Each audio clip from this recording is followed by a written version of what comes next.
Everybody knows somebody that loves pigs.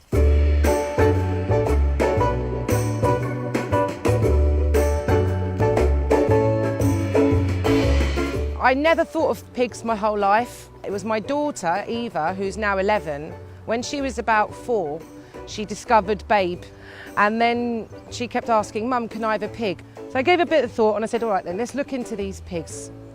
And then we started doing the research, basically. So we spent a year travelling around the different breeders, reading books, did pig keeping courses.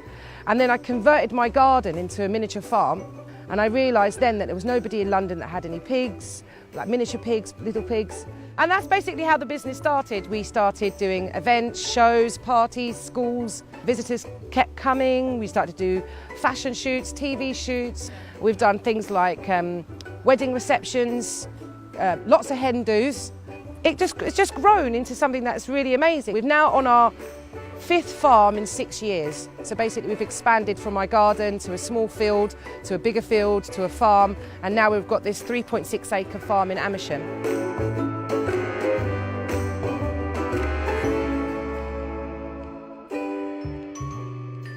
This is Phoebe. Phoebe. There isn't really a typical day. We do usually have visitors every day. So what customers do, they will come along and then we introduce them to all the pigs by name, so they know who everybody is. And then they have the freedom to go and spend the time with whichever pigs they like. Because these pigs are all pet pigs and they've been around so many of our visitors, they're very used to people, they know people aren't going to harm them. We're very liberal about how people can enjoy themselves here because we trust the pigs. As long as people behave themselves, then we're happy to give people freedom to enjoy themselves. Piglets, when they're born, can see, run around, do everything within minutes of being born. The thing I like about pigs is that they pretty much look after themselves. They're clean, they're quite tidy, they're very sociable, they're very laid back, they're low maintenance, they don't cost much to keep. You can't be allergic to them. There's so many good things. You can train pigs as well. They're very clever. You can teach them sit, stay, come here.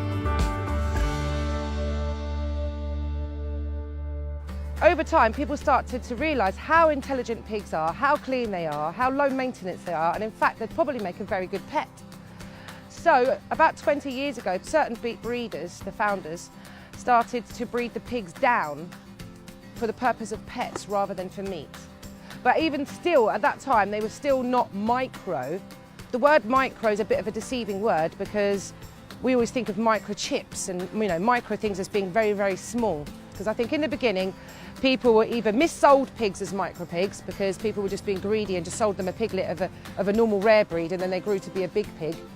They were obviously feeding them on the wrong food, which obviously means the pigs are going to get big, and then they were shocked why the pigs were so big, but then they fed them the wrong food and lack of exercise.